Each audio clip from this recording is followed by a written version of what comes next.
Gamitin natin ngayon ang fraction sa tunay na buhay. Ang sabi dyan, your mother asked you to buy 1/4 kilogram of ground beef. So, ito yung inuutos sa'yo kung ilan ang yung bibilin. It is equivalent to 1/4 kilogram.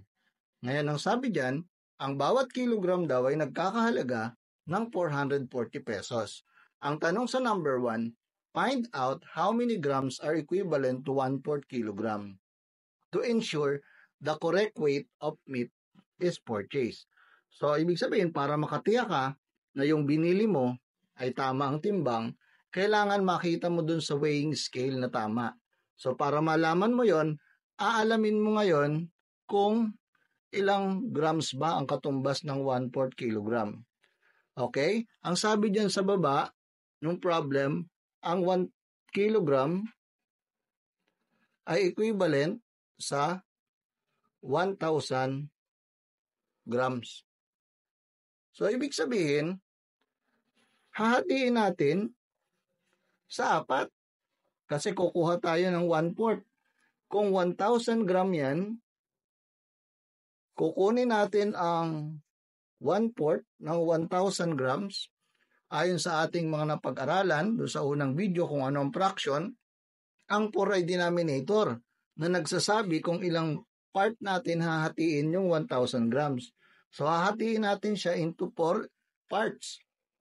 So, ang 1,000, pag hinati natin, dinivide natin into 4, ang bawat isang part niya ay 250 grams. So, ibig sabihin, kung kukuha tayo ng isang part, kasi yan ay 1/4, ibig sabihin, ang sagot sa number 1 ay 250 grams. So, 250 grams ang dapat mong makita dun sa timbangan bago mo siya bayaran. Diba? Para makatiyak kang tama.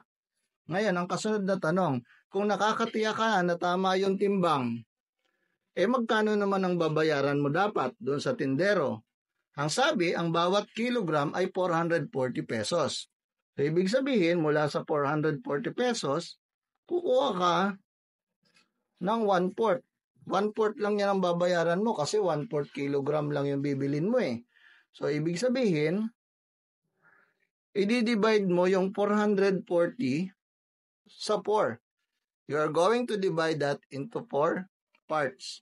So, ang bawat part nung 440 ay 110 pesos. Ibig sabihin, eto naman ang dapat mong bayaran doon sa tindero ng baka o doon sa bibilan mo ng giniling na baka.